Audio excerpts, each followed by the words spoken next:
నమస్తే ఫ్రెండ్స్, చూస్తున్నారు కదా బండరాయి. ఈ బండరాయిని కొట్టి కరిగించి ఒక చిన్న పీస్గా ఒక ఇటుకలాగా తయారు చేయాలంటే ఎంత కష్టం ఉంటుందో తెలుసా?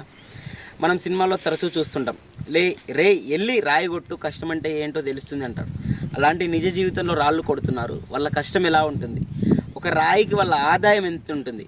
ఒక ఇటుకను తయారు చేయాలంటే ఎన్నో వస్తువులు వేసి మన ఇటుక బట్టీలో అయితే రాళ్ళు తయారు చేస్తారు.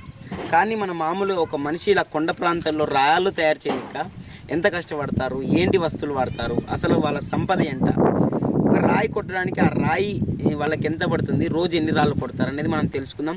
అలాగే తెలుసుకున్నాం కూడా, మన యూట్యూబ్ ఛానల్లో ఫుల్ వీడియో ఉంటుంది, వెళ్ళి ఆ వీడియో చూడండి, చాలా ఇన్ఫర్మేటివ్ ఉంటుంది, ప్రతి ఒక్కరు తెలుసుకోవాల్సిన వీడియో. అలాగే ఒక రాయి ఒకసారి, 2 సార్లు, 3 సార్లు కూడా ఉపయోగించుకోవచ్చు. ఇది చెప్పాలంటే చాలా ఉంది, ఒక షార్ట్లో చెప్పలేము. మన ఛానల్లో రైతు రాజ్యం యూట్యూబ్ ఛానల్లో ఫుల్ వీడియో అప్లోడ్ చేయడం జరిగింది, వెళ్ళి త్వరగా చూసేయండి.